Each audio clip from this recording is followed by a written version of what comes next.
సుగుణాల సంపన్నుడా, స్తుతి గానాల వారసుడా, జీవింతును నిత్యము నీ నీడలో, ఆస్వాదింతును నీ మాటల మకరందము.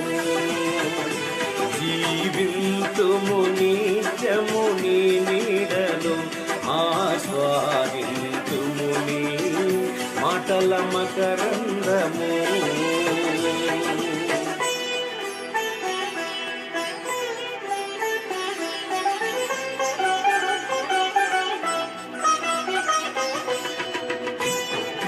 యేసయ్యతో జీవించేటువంటి జీవితం శ్రేష్టమైన జీవితం.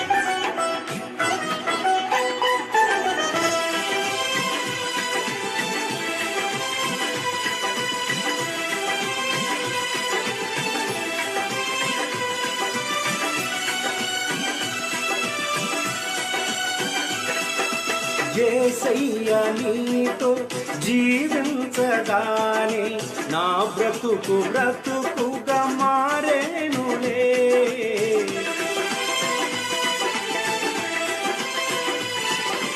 యేసయ్య నీతో జీవించగానే నా బ్రతుకు బ్రతుకుగా మారేనులే.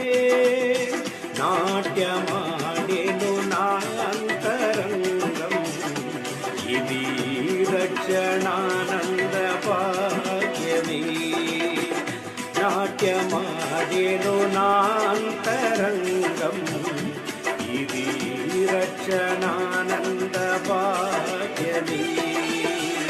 సుగుణాల సంపన్నుడా, స్తుతి గానాల వారసుడా, జీవింతును నిత్యము నీ నీడలో, ఆస్వాదింతుము నీ మాటల మకరందము.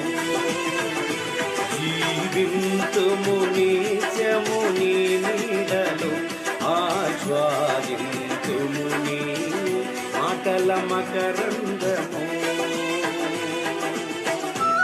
దేవుని బిడ్డలారా, యేసుని నామమున ఈ ఉదయకాల సమయంలో మీ అందరికి మా వందనములు తెలియజేసుకుంటున్నా. Dear children of God, we bring greetings in the name of our Lord Jesus Christ this morning. ఎంత సంతోషమండి దేవుని సముఖంలో ఉదయకాలములో దేవుని నామాన్ని స్తుతించడం. It's such a joy to praise him in his presence. ఈ భూలోకములోనే శ్రేష్టమైన ఆశీర్వాదం ఏమంటే అది దేవునిలో ఆనందించడం. The greatest blessing on this earth is to be joyful in the Lord. అది మాత్రమే మన జీవితంలో నిరంతరం. That is the only thing which is permanent. ఈ ఉదయకాల సమయంలో కూడా ఈ ఒక ఆశీర్వాదమైనటువంటి దేవుని వాగ్దానాన్ని మనం ధ్యానిద్దామండి. Today, this morning, let us meditate on a blessed promise from the Word of God. సామెతలు 1వ అధ్యాయం చివరి వాక్యాన్ని మనం చదువుకుందాం. Let's read from Proverbs chapter 1 verse 33. నా ఉపదేశము అంగీకరించువాడు సురక్షితముగా నివసించును, వాడు కీడు వచ్చునన్న భయము లేక నెమ్మదిగా నుండును. Reading from Proverbs chapter 1 verse 33, but whoever listens to me will dwell safely and will be secure without fear of evil. ప్రియమైన దేవుని బిడ్డలారా, Dear children of God, దేవుని వాక్యం చెప్తుంది చూడండి. the word of God says, నా ఉపదేశము అంగీకరించువాడు సురక్షితముగా నివసించును. whoever listens to me will dwell safely. దేవుని యొక్క ఉపదేశమును అంగీకరించువారు, whoever listens to the instruction of the Lord, ఈ దేవుని ఉపదేశాన్ని అంగీకరించువారు, whoever listens to the word of God, సురక్షితముగా నివసించును. they will live safely. ఇశ్రాయేలు ప్రజలను గురించి మనం చూసినట్లయితే, when we look into the children of Israel, నిర్గమకాండం 14వ అధ్యాయములో when we look into Exodus chapter 14, మనం చదివినట్లయితే, when we read, ఇశ్రాయేలు ప్రజలు ఐగుప్తు నుంచి పాలు తేనె ప్రవహించేటువంటి కనాను దేశానికి ప్రయాణిస్తారు. the children of Israel will travel from Egypt to Canaan, which is a land of milk and honey. ఆ దేవుని బిడ్డల్ని ఫరో యొక్క సైన్యము వెంటాడిందంట. The children of Israel were chased by the army of Pharaoh వాళ్ళని పట్టుకొని to catch them. తిరిగి బానిసగా వాళ్ళని నడిపించాలని వాళ్ళని వెంటాడారంట. So they have chased them so that they can catch hold of them and bring them back to slavery in Egypt. ఇశ్రాయేలు ప్రజలు ఐగుప్తు యొక్క సైన్యానికి తప్పించుకొనడానికి పరిగెత్తారు. The children of Israel ran so that they can escape the army of Pharaoh. జరిగిందేమి? But what happened? ఇశ్రాయేలు ప్రజలను ఎర్ర సముద్రం అడ్డుకున్నది. The Red Sea has blocked the children of Israel. ఇప్పుడు ఆలోచించండి, చూద్దాం వాళ్ళ పరిస్థితి ఎట్లా ఉంటదని. Just imagine what their situation would be. వెనకాల వెళ్ళి బంధించడానికి సైన్యం తరుముతున్నది. The army of Pharaoh has been chasing them from behind to hold them. ముందుకు తప్పించుకోవాలని వెళితే ఎర్ర సముద్రం అడ్డుకుంటున్నది. And there is Red Sea in front of them which is stopping them. ఇరుపక్కల అరణ్యము. And on both sides there is forest. ఎక్కడ తప్పించుకోగలరండి? There is no way for them to escape. మార్గమే లేదు. There is no way. ప్రియమైన దేవుని బిడ్డలారా, Dear children of God, ఈ పరిస్థితి ఒకవేళ ఎలాగున్నదా? is your situation in the similar way? అయ్యో, నేను ముందుకు వెళితే నాకు సమస్యలు. Or you feel that there are problems if you go ahead? నా వెనుక చూస్తే సమస్యలు. There are problems behind me. ఇరుపక్కల సమస్యలు. Oh, I have problems on both my sides. తప్పించుకునేదానికి మార్గం లేదంటున్నారా? Are you saying that there is no way that you can escape? భయపడవద్దు, నిన్ను దేవుడు రక్షించడానికి శక్తిగల దేవుడుగా ఉంటున్నాడు. Do not be afraid because he is a God who is mighty to save you. సురక్షితంగా నిన్ను కాపాడే దేవుడుగా నీకున్నాడు. He is a God who will safely secure you. సురక్షితంగా నిన్ను కాపాడి నడిపించే దేవుడు నీకున్నాడు. He is a God who will safely secure you and lead you. ఇశ్రాయేలు ప్రజలకు జరిగిందేమి? What happened to the children of Israel? నాలుగు ప్రక్కల వాళ్ళు అడ్డుకోబడ్డారు. They were blocked from four sides. నిర్గమకాండం 14వ అధ్యాయం 10వ వాక్యం చెబుతుంది. According to Exodus chapter 14 verse 10 says, ప్రభువా మమ్మల్ని రక్షించుమని ఇశ్రాయేలు ప్రజలు కేకలు వేశారంట. The children of Israel has cried out to God saying, Lord, save us. కానీ వాళ్ళ నాయకుడైనటువంటి మోషే మాత్రం ఏమీ మాట్లాడలేదు. But their leader Moses has never spoken a word. ఎందుకు? Why? ఇశ్రాయేలు ప్రజలు వాళ్ళ చుట్టూ ఉన్నటువంటి పరిస్థితుల్ని చూశారు. Because the children of Israel has looked into the situations around them. కానీ వాళ్ళ నాయకుడైన మోషే వాళ్ళను నడిపించే దేవుని చూశాడు. But their leader Moses has looked up to God who will lead them. దేవుని చేత నడిపింపబడే దేవుని బిడ్డలు పరిస్థితులను చూడక పరిస్థితుల నుంచి విడుదల చేసే దేవుని చూస్తారండి. The children of God who are led by God will not look into the situations but will look to a God who can deliver them. ఇశ్రాయేలు ప్రజలు శబ్దం వేశారు, కేకలు వేశారు. The children of Israel started shouting. ఆపదలో ఇశ్రాయేలు ప్రజలు కేకలు వేశారు. In this troubled situation they started shouting. కానీ మోషే సైలెంట్ గా ఉన్నాడు. But Moses was silent. ఎందుకు? Why? ఆయన దేవుని మాట కొరకు వేంచేస్తున్నాడు. He was waiting for the word of God. ఎంతగా ఆయన వేంచేశాడండి?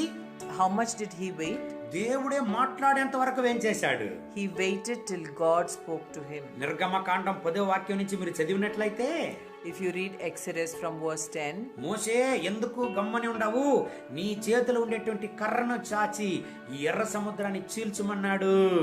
So the Lord started speaking to Moses saying that, why are you silent? Take the rod in your hand and strike the Red Sea. నా ప్రజలకు చెప్పు, నేడు మీరు చూసేటువంటి ఎగిప్తులను ఇంక మీదట మీరు చూడరని చెప్పు అన్నాడు. God told him, tell my children that you will never see the Egyptians that you see today. నిర్గమకాండం 14వ అధ్యాయం 14వ వాక్యంలో దేవుడు చెప్పాడు, మీ కొరకు యెహోవా యుద్ధం చేయను, మీరు ఊరకనే యుందురని దేవుడు అన్నాడు. According to Exodus chapter 14 verse 14, the word says that God is a God who will fight the battle for you and you shall watch silently. ఈ ఉదయకాల సమయంలో ఈ దేవుని వార్తలు వినేటువంటి దేవుని బిడ్డలారా, During this morning time, all those who are listening to the word of God, సమస్యలు నిన్ను చుట్టుకొని ఉన్నదా? are problems and troubles surrounding you? నీ పరిస్థితుల కష్టాలు నిన్ను నలుపుతున్నదా? Are you troubled with the problems that you have? యెహోవా నీ కొరకు యుద్ధం చేయును. Our God is a God who fights for you. దేవుడు నీ కొరకు యుద్ధం చేయును. God fights for you. నేడు మీరు చూసేటువంటి ఎగిప్తులను ఇంక మీదట మీరు చూడరు.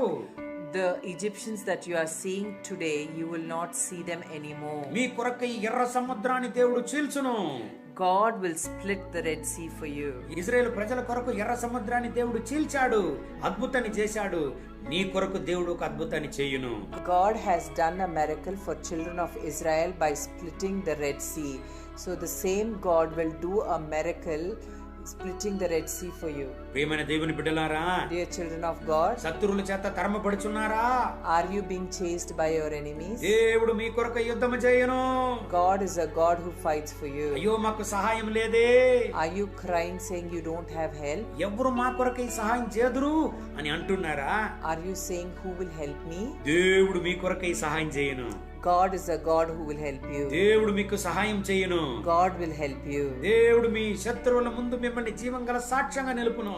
God will make you as a living testimony in front of your enemies. నిన్ను నాశనం చేయడానికి ఎవరి వల్ల కాదు. Nobody can destroy you. నిన్ను దేవుడు కాపాడే దేవుడుగా ఉంటున్నాడు. God is a God who will save you. నీ బిడ్డల్ని కాపాడే దేవుడుగా ఉంటున్నాడు. He is a God who will save your children. నీ కుటుంబాన్ని కాపాడే దేవుడుగా ఉంటున్నాడు. God is a God who will save your family. చోలిపోవద్దు దేవుని బిడ్డ. Do not lose heart. అయ్యో నేను ఎంతగా తరమబడుతున్నాను. Oh, you must be thinking, how much more will I be chased? నన్ను అర్థం చేసుకుని సహాయం చేసే వాళ్ళు ఎవరు లేదే అని ఏడుస్తున్నావా? Are you crying saying that who will understand me and help me? యెహోవా నీ కొరకు యుద్ధము చేయును. Jesus will fight for you. దేవుడు నీ కొరకు యుద్ధము చేయును. God will fight your battles. ఈ రోజంతా దేవుడి వాక్యాన్ని బట్టి మిమ్మల్ని ఆశీర్వదించి నడుపును గాక. I pray that God will bless you and lead you throughout the day. కళ్ళు మూసి ప్రార్థన చేద్దామండి. Let's close our eyes and pray. మహోన్నతమైన ప్రభువా, Dear Heavenly Father, ఇశ్రాయేలు ప్రజల కొరకు యుద్ధం చేసిన వాడా, God who fought for the children of Israel, మీరు మా కొరకు యుద్ధం చేసే దేవుడుగా ఉంటున్నారు. thank you because you are a God who fights for us also. సమస్యల నుంచి మమ్మల్ని విడుదల చేసే దేవుడుగా ఉంటున్నారు. You are a God who frees us from all our troubles. ఈ ప్రార్థనలో ఏకీభవించి ప్రార్థన చేసే ప్రతి ఒక్క దేవుని బిడ్డల కొరకు ప్రార్థన చేస్తున్నాం. Lord, we pray for all your children who are standing in one accordance with your word today. వీళ్ళ శత్రువుల ముందు వీళ్ళని జీవం గల సాక్ష్యంగా నిలపండి. Lord, we pray that you would make them stand as a living testimony in front of their enemies. ఎర్ర సముద్రాన్ని చీల్చిన వాడా, A God who split the Red Sea. వీళ్ళ యొక్క కష్టాలను చీల్చివేయండి. Lord, we pray that you would split their troubles. అయ్యో నా జీవితంలో మార్గమే లేదని వీళ్ళు ప్రార్థన చేస్తూ ఉంటే, When they are praying that there is no way for them in their life. అయ్యో నా జీవితంలో మార్గమే లేదని వీళ్ళు ఏడుస్తున్నా, When they cry that there is no way in their life. మీరు ఒక మార్గాన్ని వీళ్ళకి తెరవండి. Lord, we pray that you would open a way in their life. ఒక అద్భుతాన్ని వీళ్ళకి చెయ్యండి. We pray that you would do a miracle in their life. వీళ్ళ పరిస్థితులను మార్చండి. Lord, we pray that you would change their situation. వీళ్ళ కొరకు యుద్ధాన్ని చేయండి నాయన. Lord, we pray that you would fight for them. ఈ బిడ్డలు చోలిపోకూడదు. Lord, let them not lose hope. ఈ బిడ్డలు ఓడిపోకూడదు. Lord, let them not be defeated. వీళ్ళ ఆశీర్వాద ప్రయాణం ఆగిపోకూడదు. Lord, we pray that their blessed journeys would not be stopped. వీళ్ళ జీవితంలో ఎన్ని మెట్ట పళ్ళాలు వచ్చినా, How many ever ups and downs they might have. ఒక అద్భుత మార్గంలో వీళ్ళను నడిపించండి. Lord, lead them in a miraculous way. వీళ్ళ కన్నీరును తొడవండి. Lord, we pray that you would wipe away their వీళ్ళ tears. భయాన్ని వీళ్ళ నుంచి నిర్మూలించండి. Lord, we pray that you would remove their fear. మహోన్నతమైన దేవుడు వీళ్ళతో కూడా ఉండాలనేది అందరి ముందు నిరూపించండి నాయన. Lord, we pray that you would prove that there is a mighty God with them. మీ కృప కనికరం వీళ్ళని నింపును గాక. Lord, let your grace, mercy fill them. మీ మహోన్నతమైన ప్రసన్నత వీళ్ళను నింపును గాక. Lord, let your mighty presence fill them. ఇశ్రాయేలు ప్రజలకు వాగ్దానం చేశారే, Lord, you have promised the children of Israel. నేడు నువ్వు చూసేటువంటి యొక్క ఐగుప్తును ఇంక మీదట మీరు చూడరన్నారే. Lord, you said the Egyptians that you see today, you will never see them again. ఈ రోజు వీళ్ళు చూసేటువంటి కష్టాలను ఇక మీదట వీళ్ళు చూడనే కూడదు నాయన. Lord, the troubles and problems that they see today will never be seen again by them. ఒక దైవిక విడుదలను వీళ్ళపైన దించండి. Lord, we pray that you would release your divine presence. వీళ్ళ యొక్క మనసులో ఉండేటువంటి బాధలు, కలతలు, వేదనలను నిర్మూలించండి. Lord, all that who are troubled in their heart, Lord, we pray that you would release me them. ధైర్యాన్ని వీళ్ళకి ఇవ్వండి. We pray for your strength into them. వీళ్ళతో కూడా మీరు ఉన్నారనేది అనేక మంది ముందు నిరూపించండి. Lord, we pray that you would prove yourself that you are with them in front of many people. మీ గొప్ప అద్భుతాలు వీళ్ళ జీవితంలో బయలుపడును గాక. Lord, let your miracles be revealed in their lives. మహిమ, ఘనత, స్తుతి మీకే. All glory, honor, power and praise. యేసుని నామమున వేడుకుంటాం మా ప్రియ పరలోకపు తండ్రి. In Jesus' name we pray. Amen. Amen. God bless you. God bless you.